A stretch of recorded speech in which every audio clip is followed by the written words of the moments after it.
Olá, seja bem-vindo, bem-vinda a mais uma edição do programa Ponto de Vista, o seu espaço para falarmos sobre saúde na tela da TV Assembleia. E desde o dia 1º desse mês de agosto, a Agência Nacional de Vigilância Sanitária, a Anvisa, autorizou as farmácias a fazerem alguns exames clínicos. Será que essa foi uma boa notícia para a categoria? Como é que vai ser daqui para frente? Quem nos explica melhor esse assunto é justamente um dos conselheiros do Conselho Regional de Farmácia aqui no estado, a quem já dou as boas-vindas. Muito obrigado pela sua presença aqui conosco, Alexandre Correia. Eu que agradeço o convite, né, e o espaço para a gente poder trabalhar esse assunto.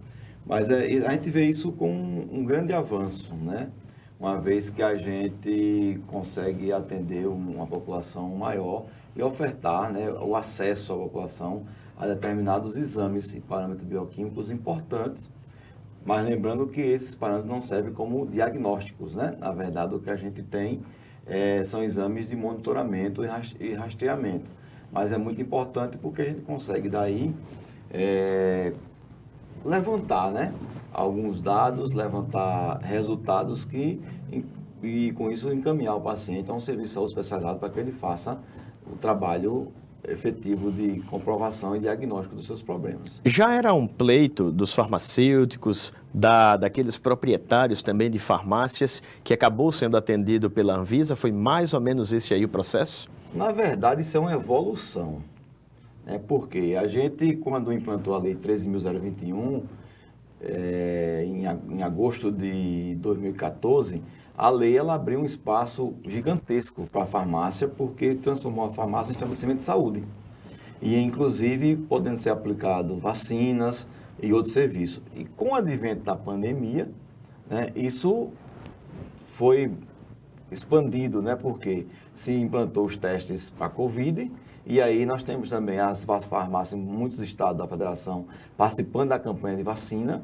Então isso botou a farmácia, de fato, no patamar de serviço de estabelecimento de saúde. No final das contas, para todo o ramo acabou sendo um grande benefício, mas eu acredito que na ponta isso também deve facilitar e muito a vida da população, do cidadão comum, como eu e você, que pode chegar ali agora e já ter esse adiantamento, que muitas vezes ia ter um percurso um pouco maior até se chegar ao resultado esperado do exame, naturalmente. Na verdade, isso, como você bem colocou, né, isso facilitou demais. Por vários motivos. Primeiro que você tem as farmácias funcionando, muitas delas até 24 horas, né? E outras pelo um longo espaço de tempo aí, entre 7 da manhã às 23 horas até a meia-noite. Então, é um espaço muito grande de atendimento ao público. E com a obrigatoriedade de ter farmacêutico presente durante todo o funcionamento, inclusive realizando esses testes e fazendo a supervisão, isso leva a população a segurança também no resultado desses testes. E a facilidade de qualquer área, por exemplo, Maceió, parte baixa, parte alta, parte central. Então, você tem inúmeras farmácias. Nós temos hoje 1.510 farmácias regulares em Alagoas, então, automaticamente estariam aptas, né, 1.500 pontos de atendimento à população. Isso é um aumento na área de saúde gigantesco para a população poder ter acesso. Eu tenho a certeza de que quem nos assiste agora já está curioso. Vem cá, mas quais exames eu vou conseguir fazer numa farmácia? O que é necessário? Explica aí para a gente, por favor, Alexandre. Primeiro, vamos falar um pouco da legislação, né? As farmácias têm até 180 dias para se organizar e se regular nesse sentido. Só que nós temos hoje, a Anvisa precisa ainda também fazer uma renovação da RDC 44. Por quê?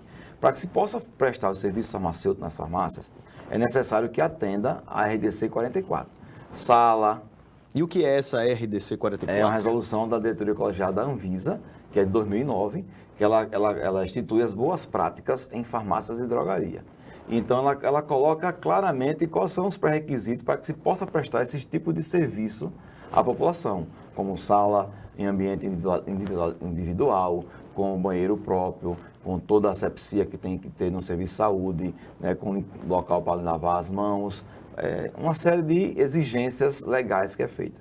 E daí a farmácia poder retirar o seu alvará sanitário, que isso tem que estar bem claro. Só pode realizar esse tipo de serviço a farmácia que estiver devidamente autorizada pela vigilância sanitária local ou estadual, tá? Então, é uma situação que a gente tem muito importante. Agora, isso leva a uma condição também de outra exigência, que é que a população tenha, aliás, que a farmácia tenha como garantir, né? Ela tem que ter ferramenta para garantir a qualidade dos exames, que o resultado desses exames tem que ser tem que ter uma qualidade adequada, então ele tem que garantir isso também. É uma exigência interessante porque faz com que as farmácias dê à população um serviço de qualidade. Isso é uma exigência da norma. E com isso a gente vai ter aí em torno de 147 exames, a gente vai falar sobre ele, né? 147 exames de fácil acesso à população. Quais são os principais desses 147? Não, 47. 47, né? É isso que eu tinha visto aqui, imaginei até que pudesse ter havido um adendo. Desses 47 exames, quais aqueles que costumam ser mais procurados, que até devem ser naturalmente, né? Já que agora é que está começando, mais procurados nas farmácias, aqueles que muitas vezes até demorava-se mais para conseguir num atendimento convencional? Hoje você tem, eu digo o seguinte, essa RDC, ela vai ter que também levar em consideração os perfis epidemiológicos, tá? Regionais, por exemplo. Você tem lá exame de malária, você tem lá exame de ferritina, você tem colesterol, você tem dengue, zika, chikungunya, né? Você tem beta-HCG, né, para detecção de gestação, de gravidez. Então, você tem aí uma série de condições, inclusive de proteínas para você, a pessoa que tem problema cardíaco, para ver também uma situação nesse sentido. Mas os principais que a gente está acostumado a ver de procura na farmácia, você tem agora com o advento da dengue, né? Então, o exame da dengue é um exame interessante como Alagoas é um estado endêmico também para dengue, então dengue, zika, chikungunya, né? Malária eu acredito que muito mais no norte do país por conta do processo. As questões, né? ambientais por si só, né? Mas, por exemplo, nós temos cidades em Alagoas que têm problema com toxoplasmose, então as farmácias vão poder prestar esse tipo de exame, né? Toxoplasmose. Então, você faz um levantamento aí, já encaminha o paciente a um serviço de saúde. Então, são vários exames. Agora, eu acredito que os mais procurados serão aqueles que abrangem mais a questão epidemiológica do nosso estado. E eu vou dizer a você, inclusive de cidades, tem diferença de uma para outra. Então, tem patologias que é mais preponderante em determinada região do que na outra. Então, vai haver uma tendência nesse sentido. Há um aspecto interessante nisso daí também, pelo menos na minha análise, acerca da própria inclusão social, já que, no final das contas, muitas pessoas talvez não tivessem acesso a esse serviço de saúde no próprio SUS. Eu não digo por ele não existir, eu digo por às vezes as pessoas desistirem pela demora, ou porque mora no município, teria de ir para outra, não vou fazer por causa disso, daquilo. Ia depender naturalmente do valor cobrado por isso, pode ser também esse facilitador ao próprio serviço de saúde ou a chegada dessa pessoa ao próprio SUS a partir dali, né? Com certeza, isso é um fator muito importante que você colocou. E eu vejo também com outros bons olhos, é a geração de dados. Porque na hora que você tem essa expansão, né, vamos dizer aí, 10 mil farmácias fazendo isso no país. Então, são 10 mil novos pontos de atendimento para a população. Isso vai gerar dados que, para a nossa saúde pública, para o próprio SUS, muito consistente para ver, né, o avanço de determinadas patologias, determinadas situações que acontecem na saúde da população.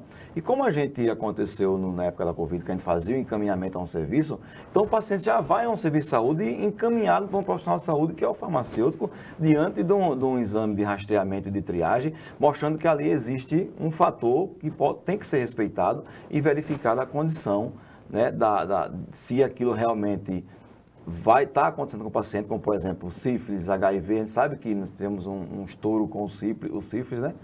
Com a falta da bezetacil há anos atrás, voltamos do Brasil a ser um país endêmico no sífilis. Então é algo que você consegue detectar também nesses exames aí e encaminhar um serviço de saúde. Quando encaminhar o serviço de saúde, ele terá facilidade de um tratamento, né, bem mais rápido e com certeza antecipando situações de contaminação e de proliferação daquela doença. Você tocou num dado muito importante, eu estava até consultando aqui para ver como é esse déficit. Praticamente em todas as campanhas ou em todos os levantamentos existe uma grande subnotificação que é sempre alertada por especialistas da saúde, por gestores, por profissionais da área de forma geral, que acabam muitas vezes dificultando até as políticas públicas de saúde, como por exemplo, de combates e de estratégias a determinadas doenças. Existe já alguma previsão de como é que vai ser esse arcabouço de dados, né? Tanto da parte do do levantamento, né, da organização, quanto do envio, se vai primeiro para a Secretaria de Saúde do município, para depois para o Estado, depois para o governo federal, ainda é algo que está sendo discutido? É algo que está sendo discutido, porque assim, vou dar, por exemplo, você na Covid. Na Covid a gente alimentava o sistema nacional. Isso. Né? Então, isso eu acredito que vai ser na mesma forma, até porque já existe um sistema implantado, que é o que aconteceu com o Covid. Aí uma metodologia que, né, tem funcionado, né? Tem funcionado. Então, a proporção que você alimenta o Banco de Dados Nacional, né, isso vai estar direcionado, o CNPJ ele vai indicar município, estado e tudo mais, você consegue fazer essa rastreabilidade e essa divisão para saber onde é que você tem determinadas situações. É importante que a gente pode até fazer, exemplo, Maceió, você vê o perfil epidemiológico, por exemplo, da parte alta, da parte baixa da cidade, você vai para a orla de Maceió, você tem aí a quantidade de pessoas que vêm de outro estado, de outros países, visitar Maceió hoje, com, né, o turismo que a gente tem bastante aí preponderante, então termina que você vai conseguir ter padrões diferentes e isso de forma sistematicamente informada e colocada isso, planilhada, para que a gente possa ter noção do que está acontecendo de fato com a população. Alexandre, nós falamos aqui do aspecto da inclusão social, né? Mas a gente sabe que o fator econômico também pesa ou não para ser um possível excludente. E no final das contas, vai existir também uma tabela de preço, uma regulamentação, vai ser praticado o livre comércio, como já é feito com outros produtos, até com os próprios remédios nesses estabelecimentos. Já há algo de definitivo nesse sentido? Não foi determinado valores, não tem preços tabelados, né? Mas é o que aconteceu mesmo com o teste Covid. A proporção que você avança com a tecnologia e vários fabricantes colocam o produto no mercado, uma vez que vai gerar demanda, novas tecnologias, e isso vai baratear custo.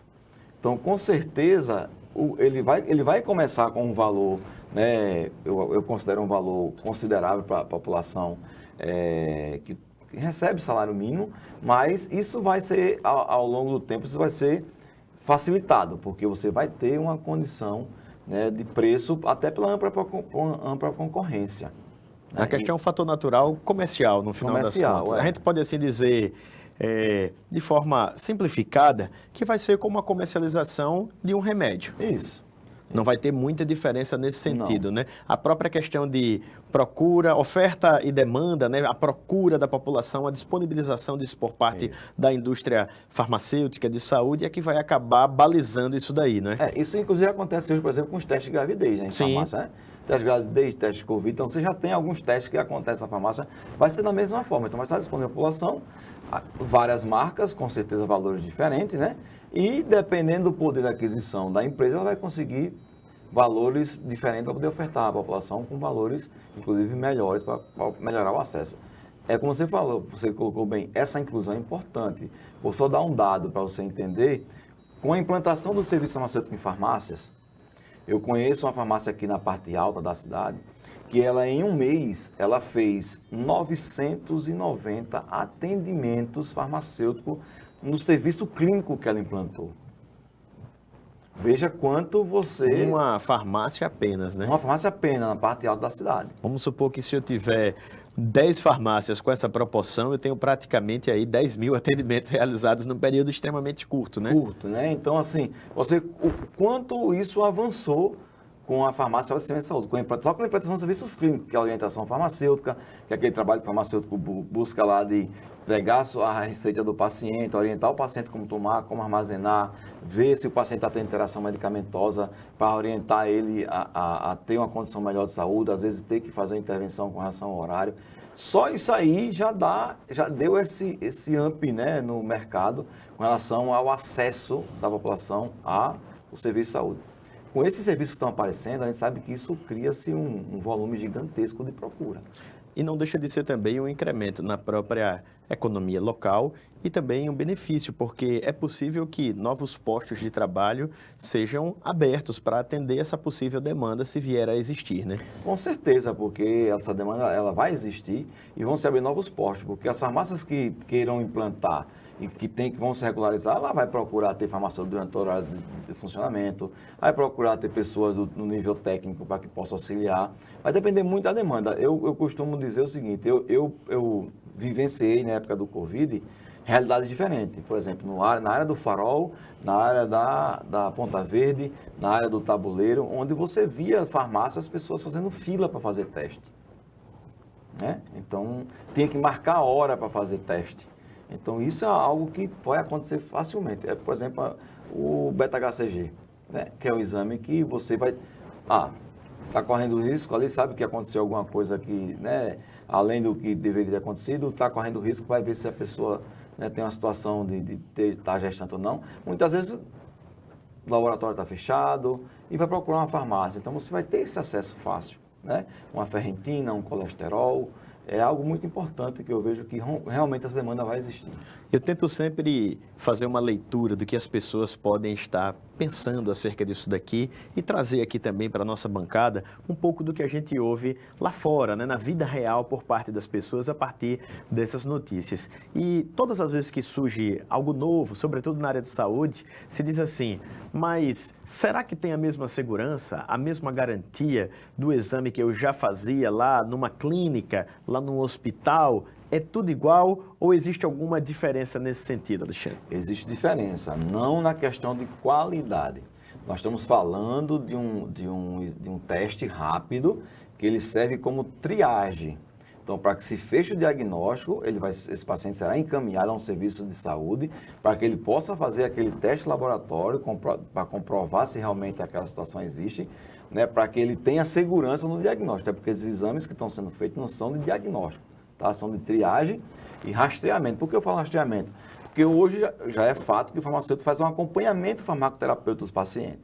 Então, determinados exames, quando ele vai fazer IgM, IgG, por exemplo, então, determinados exames que ele vai fazer ali, ele vai monitorar para saber como é que o paciente está se comportando com o uso daquele medicamento, que tem as funções renais, tem a função hepática. Então, são determinados exames que servem para o profissional que faz acompanhamento do seu paciente, fazer a rastreabilidade deste paciente, e aqueles exames como sífilis, HIV e outros exames que precisam de comprovação de diagnóstico laboratorial vão ser encaminhados, mas aí já passou pela triagem. Sim. Você já tem um indicativo, né, da necessidade de fazer o exame. É nesse sentido, mas as empresas, é o que está na norma, as empresas terão a obrigação de ter um controle de qualidade que prove que os testes funcionam de forma correta. Uma curiosidade, é possível que haja uma intercomunicação entre as farmácias e outros estabelecimentos de saúde para, por exemplo, eu sou médico, estou aqui no hospital, você esteve na farmácia, fez o exame e não está com ele em mãos. Será que o médico em algum momento vai, por exemplo, conseguir acessar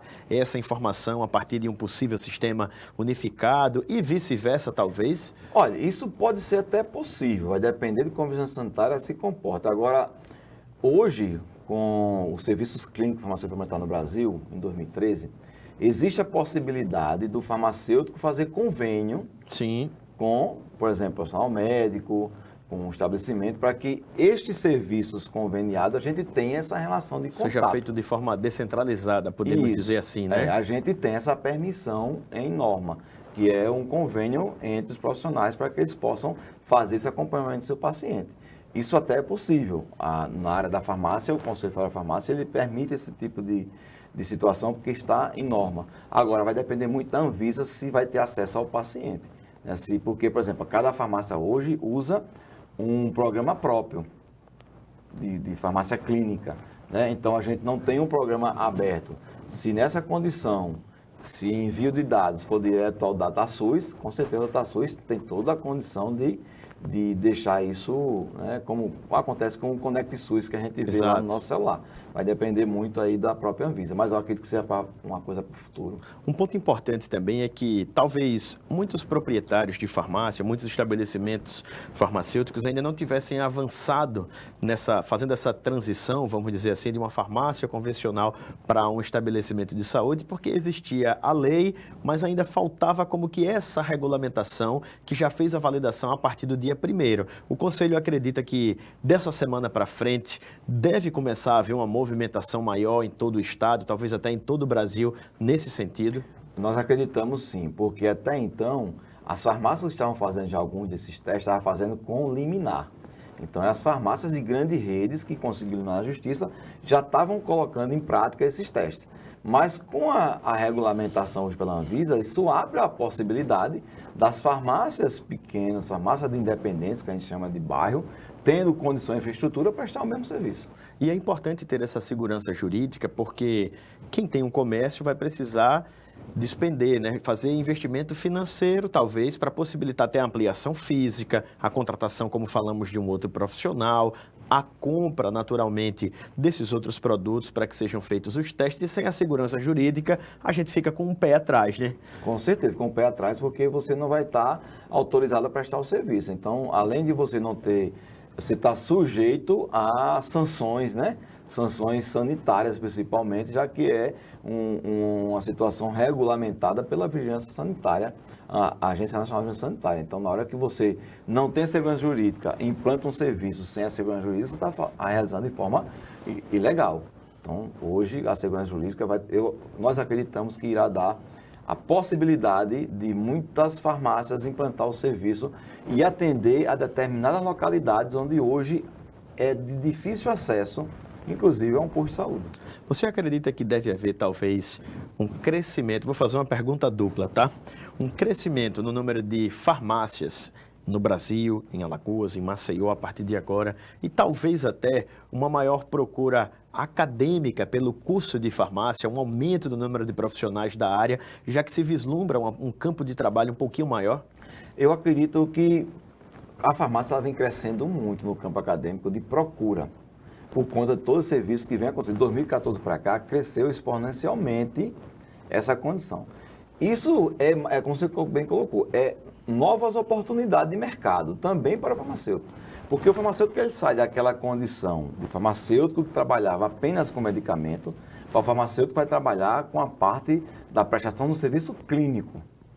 Isso tem enchido os olhos, muitos trabalhos acadêmicos, tese de doutorado, de doutorado. Então, você tem aí muita gente trabalhando hoje cientificamente nesse sentido, né? E é interessante, porque, por exemplo, eu mesmo estou tentando terminar um doutorado e a minha tese é justamente sobre esse assunto, né? Sobre a implantação e as perspectivas da implantação do serviço farmacêutico através de 2014, da implantação da lei. Então, fiz a pergunta certa, né? Então, é algo que a gente tem, né?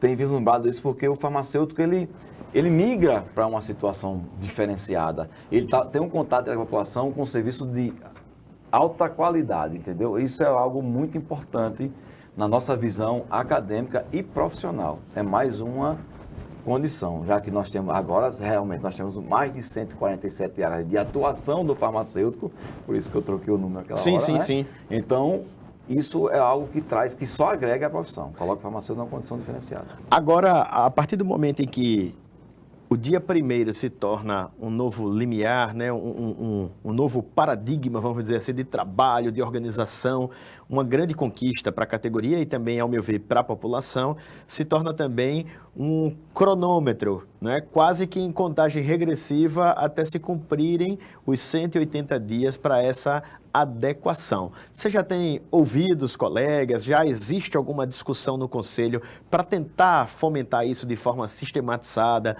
beneficiando a todos que já estão envolvidos nesse trabalho? Na verdade, o Conselho já vem trabalhando algo nesse sentido. Por quê? O Conselho Federal de Farmácia, ele implantou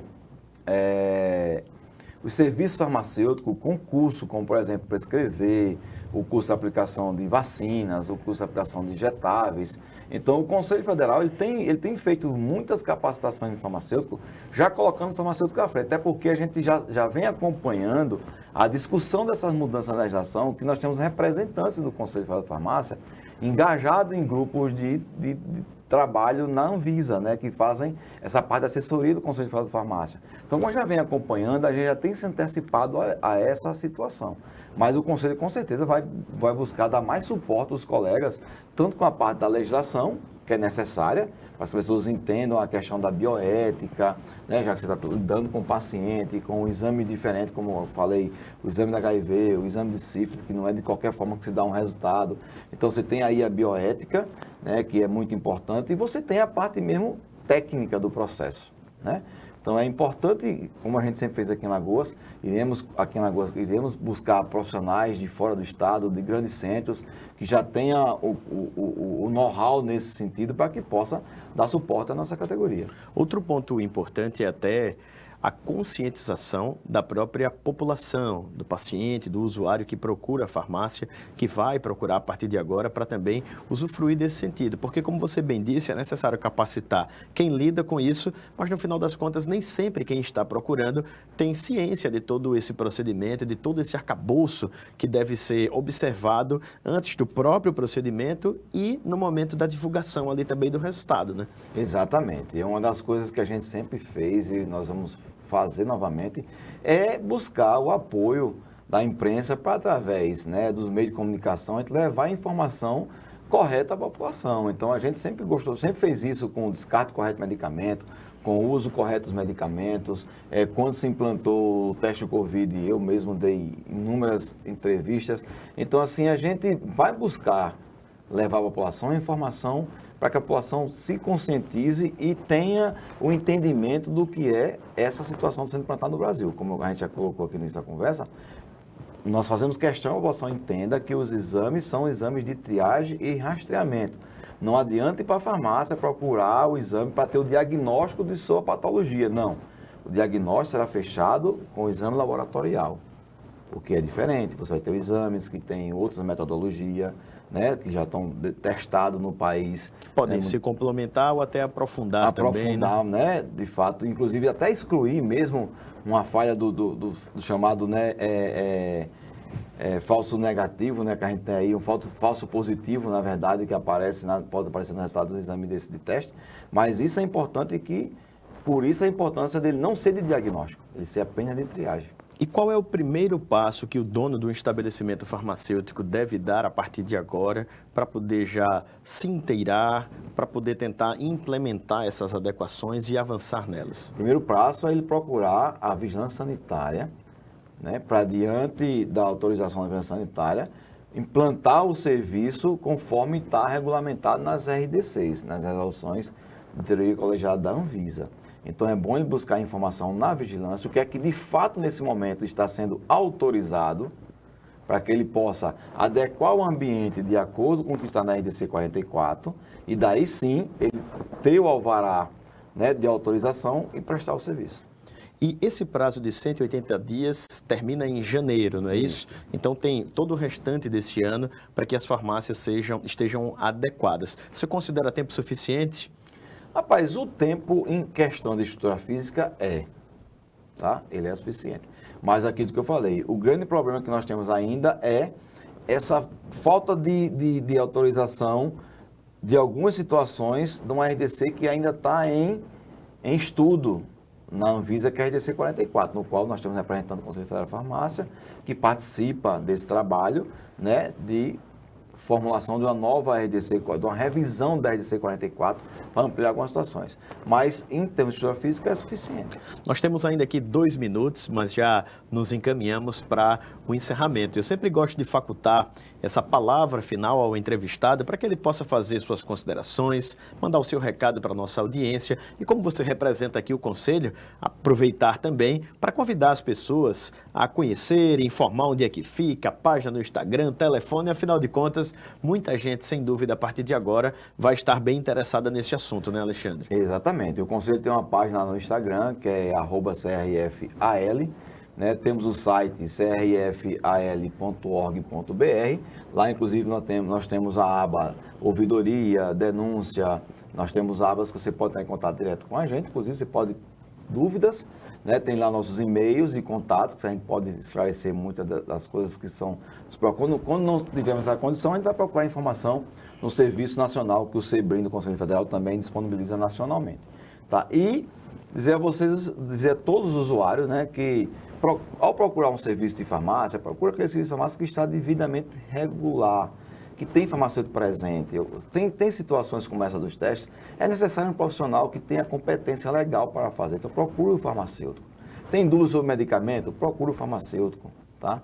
Isso é importante. E, ao mesmo tempo, agradecer o espaço, que eu acho que é isso que é importante, a gente poder trabalhar isso junto à população através dos serviços de comunicação que nós temos. O conselho ainda fica ali na Rua Goiás, a Udemburgo Paranhos, aqui no Farol? Exatamente, Facinho. Rua Udemburgo da Silva Paranhos, antiga Rua Goiás. Antiga Rua Goiás, isso mesmo. Eu agradeço a você mais uma vez, Alexandre, pela colaboração aqui conosco, sempre muito gentil, solícito. Também a própria assessoria do Conselho Regional de Farmácia aqui do Estado, que possibilitou esse contato aqui com o Alexandre para que pudéssemos trazer essas informações sobre a decisão da Anvisa, que agora permite que alguns exames, 47 é o rol, sejam realizados nas próprias farmácias, possibilitando aí um acesso facilitado à população a esses serviços de saúde que nem sempre estão tão pertinho de nós ou tão facilitados como conversamos aqui. E a você que nos acompanha, eu aproveito para dizer que, além da exibição na própria tela da TV Assembleia, todo o nosso conteúdo fica disponibilizado também no nosso canal no YouTube. Então você pode, daqui a pouquinho, quando terminar aqui, pegar esse link, compartilhar nas suas redes sociais ou até pelos aplicativos de conversação como o WhatsApp, por exemplo. Multiplica essa notícia porque muita gente precisa saber e é sempre legal ter uma informação positiva chegando lá no nosso celular. Eu agradeço pela sua companhia e até a próxima.